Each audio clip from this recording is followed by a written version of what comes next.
સુરતમાં ઝાડ કાપવાની ઘટના બાદ ભાજપના વૃક્ષારોપણ કાર્યક્રમ પર પ્રશ્નચિહ્ન।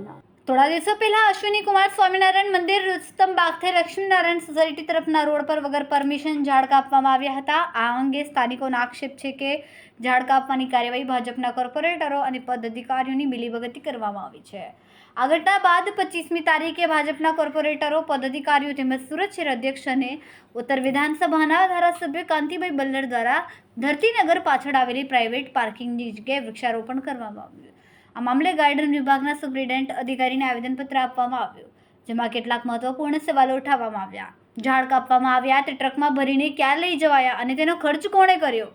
ભાજપના વૃક્ષારોપણ કાર્યક્રમમાં સુરત મહાનગરપાલિકાના 13 કર્મચારીઓ કોના આદેશથી હાજર રહ્યા અને એનો ખર્ચ કોણે ભોગવ્યો છે? કારણ કે વૃક્ષારોપણ પ્રાઇવેટ પાર્કિંગમાં થયું હતું। આ ઉપરાંત આવેદનમાં જણાવ્યું કે આજે જ્યારે દેશના વડાપ્રધાન એક પેડ એક નામના સૂત્રથી અભિયાન ચલાવી રહ્યા છે, ત્યારે ભાજપના કાર્યકર્તાઓએ આ એક પેડને બદલે 10 થી 15 પેડને પોતાના નામે જાહેર કર્યા છે। આ સવાલો સુરતની જનતા સાથે હરીશભાઈ ગુજ્જર દ્વારા પણ ઉઠાવવામાં આવ્યા છે। હું હરીશભાઈ ગુજ્જર, સામાજિક કાર્યકર્તા, અશ્વિની કુમાર સુરત છે। હાલ અમારા વિસ્તાર સ્વામિનારાયણ મંદિરથી લઈ અને લક્ષ્મીનારાયણ રોડવાળા રોડ ઉપર અંધારાના સમયમાં 15 થી 20 ઝાડ કાપવામાં આવ્યા હતા।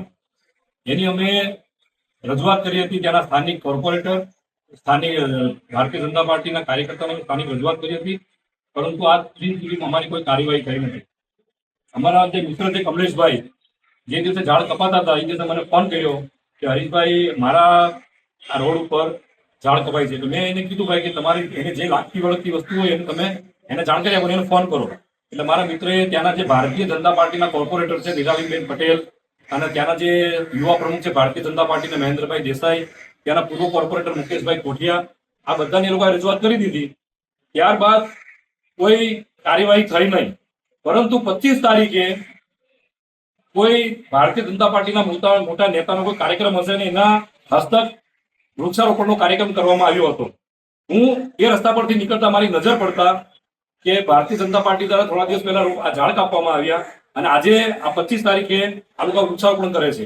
એટલે હું એક જાગૃત નાગરિક તરીકે હું સ્થળ ઉપર ગયો અને જોયું કે ભારતીય જનતા પાર્ટીના કોર્પોરેટર નિરાલીબેન પટેલ, આ મહેન્દ્ર દેસાઈ, ત્યાંના ઉત્તર વિધાનસભાના ધારાસભ્ય કાંતિભાઈ બલ્લર અને સુરત ભાજપના પ્રમુખ, જેનું નામ નથી ખબર, તે બધા ત્યાં હાજર હતા અને વૃક્ષારોપણ કરતા હતા। એટલે મેં મારી રીતે વિરોધ કર્યો દૂરથી, 100 મીટર દૂરથી, કે તમે એક બાજુ મોટા જે જૂના વૃક્ષો છે, વર્ષો અસોનીમાને ઝાડ કાપી નાખ્યા 20 ઝાડ, એની તમે કાર્યવાહી નથી કરતા અને આજે તમે વૃક્ષારોપણ કરવા આવ્યા છો।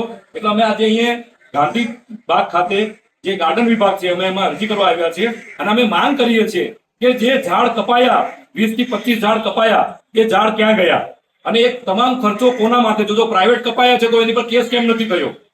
બરાબર। અને બીજું જે વૃક્ષારોપણ જે દિવસે કરવા ગયા ભારતીય જનતા પાર્ટીના નેતાઓ, એ દિવસે લગભગ 13 થી 15 કર્મચારી એસએમસી ના ત્યાં કામ કરતા હતા। તો એ પ્રાઇવેટ પાર્કિંગ હતું, જે વૃક્ષારોપણ કરતા હતા એની ના નથી ભાઈ। એક અમે લખ્યું છે એક પેડ માકે નામ, બરાબર, અને 15-20 પેડ જો કાટા હો કિસકે નામ।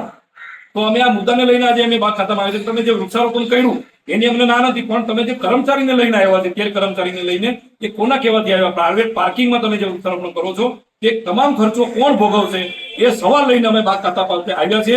જે વૃક્ષો કાપ્યા છે એ 15 ઝાડ ક્યાં ગયા અને જે આ વૃક્ષો રોપ્યા એ ખર્ચ કોણ ભોગવશે? ભારતીય જનતા પાર્ટી ભોગવશે કે સુરત મહાનગરપાલિકા ભોગવશે? જો સુરત મહાનગરપાલિકા ભોગવશે તે જનતાના પૈસા છે। તો અમે જનતાના પૈસાથી જો ભારતીય જનતા પાર્ટી કાર્યક્રમ કરતી હોય તો અમે એનો સખત શબ્દોમાં વખોડીને વિરોધ કરીએ છીએ।